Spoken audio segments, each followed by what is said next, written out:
Good morning मुलांनो. आजचा सुविचार बघू. दृष्टिकोन हा मनाचा आरसा आहे. तो नेहमी विचारच परावर्तित करतो. आपण एखाद्या सिच्युएशनमध्ये किंवा एखादी जर परिस्थिती असेल त्या परिस्थितीकडे आपण कशा प्रकारे बघतो त्याचनुसार आपले विचार बदलत असतात.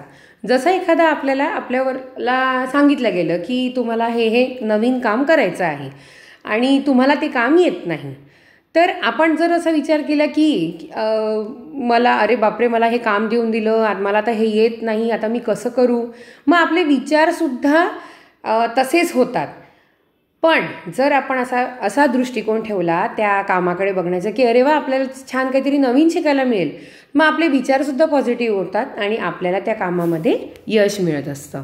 म्हणून पॉझिटिव्ह ॲटिट्यूड ज्याला म्हणतात की चांगला दृष्टिकोन एखाद्या गोष्टीकडे किंवा एखाद्या परिस्थितीकडे बघण्याचा किंवा ती परिस्थिती हाताळण्याचा जर आपले विचार चांगले असतील, दृष्टिकोन चांगला असेल, तर नक्कीच ती गोष्ट चांगली होत असते.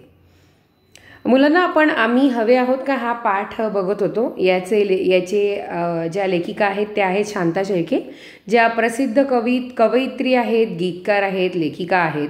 त्यांनी बरीच पुस्तकं लिहिली आहेत आणि या पाठामध्ये आपण प्राण्यांच्या इस्पितळात त्यांनी जे अनुभवलं, प्राण्यांच्या इस्पितळातलं जग जे अनुभवलं ते या पाठामध्ये त्यांनी सांगितलं गेलेलं आहे.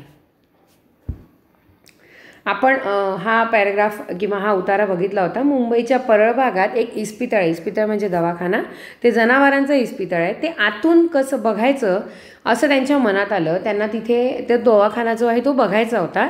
त्यांना एकदा तशी वेळ आली की त्यांना त्या दवाखान्यात जायची इच्छाही होती आणि त्यांना जायला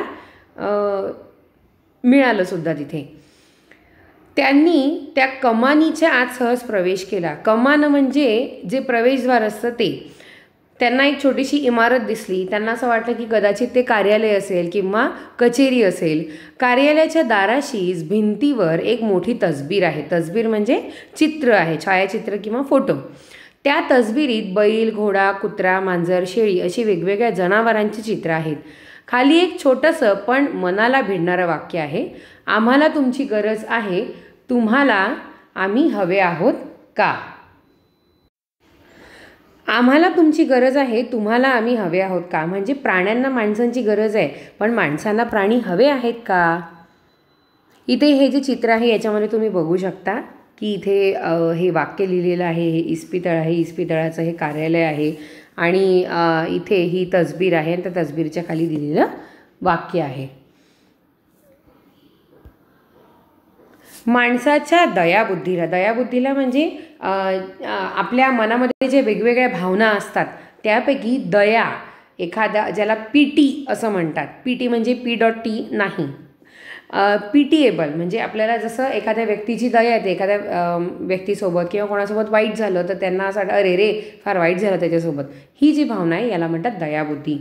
करुणेला म्हणजे प्रेमाला मुक्या प्राण्यांनी केलेलं ते आवाहन होतं म्हणजे मुके प्राणी म्हणजे ज्यांना बोलता येत नाही.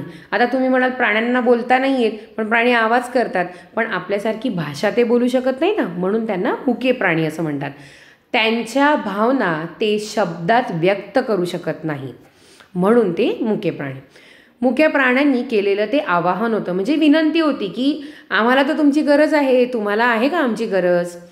मला आत कुठंतरी ते हलवून सोडतं म्हणजे मनाला भिडतं ते जाऊन वाक्य. खूप वाईट वाटतं त्या वाक्याबद्दल जेव्हा ते वाक्य तसं लिहिलं गेलेलं आहे. त्या प्राण्यांबद्दल फार दया येते त्यांची. आता मी कार्यालयात पाऊल टाकणे म्हणजे प्रवेश करणे. आता ते कार्यालयात जातात, ती जी कचेरी आहे किंवा कामकाजाचं ठिकाण आहे तिथे ते पाऊल टाकतात. समोरच्या कपाटावर उदी रंगाचा एक गलेलठ्ठ बोका मजेत आपल्या मिशा साफ करत बसला आहे. समोरच्या कपाटावर, त्या कार्यालयामध्ये जे कपाटं असतात तुम्ही चित्रामध्ये बघू शकता. उदी रंगाचा म्हणजे तपकिरी रंग, ब्राउनिश रंग ज्याला म्हणतो, हलकासा ग्रेइश ब्राउनिश जो असतो तो.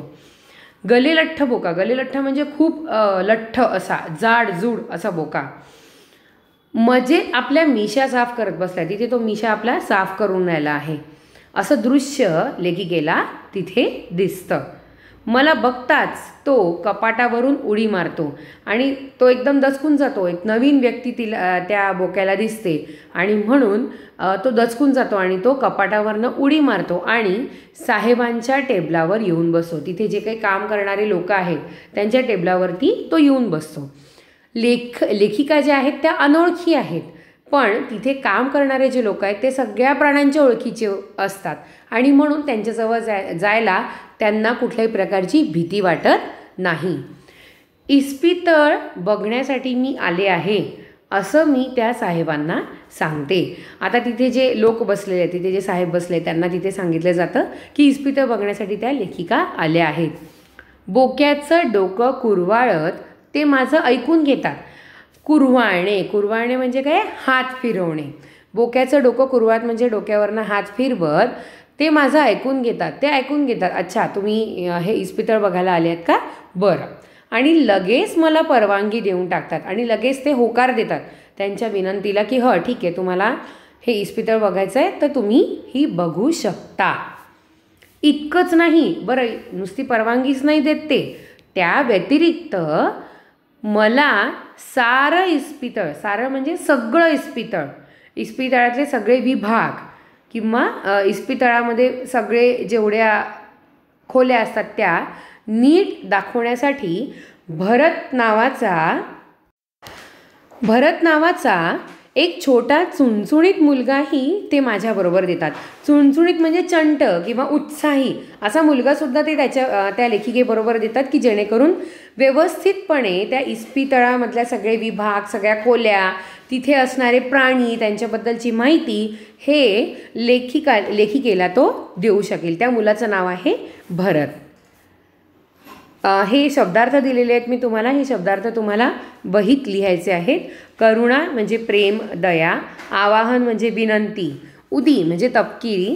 पाऊल टाकणे म्हणजे प्रवेश करणे. गले लठ्ठ म्हणजे जाडजूड किंवा खूप लठ्ठ. इस्पितळ म्हणजे दवाखाना. कुरवाळणे म्हणजे गोंजारणे, हात फिरवणे. परवानगी म्हणजे होकार. चुणचुणीत म्हणजे उत्साही किंवा चपळ. हे तुम्हाला तुमच्या वहीत लिहायचे शब्दार्थ. पॅरेग्राफची फर्स्ट आणि लास्ट लाईन लिहायची आणि त्याच्यानंतर हे शब्दार्थ लिहायचे. धन्यवाद.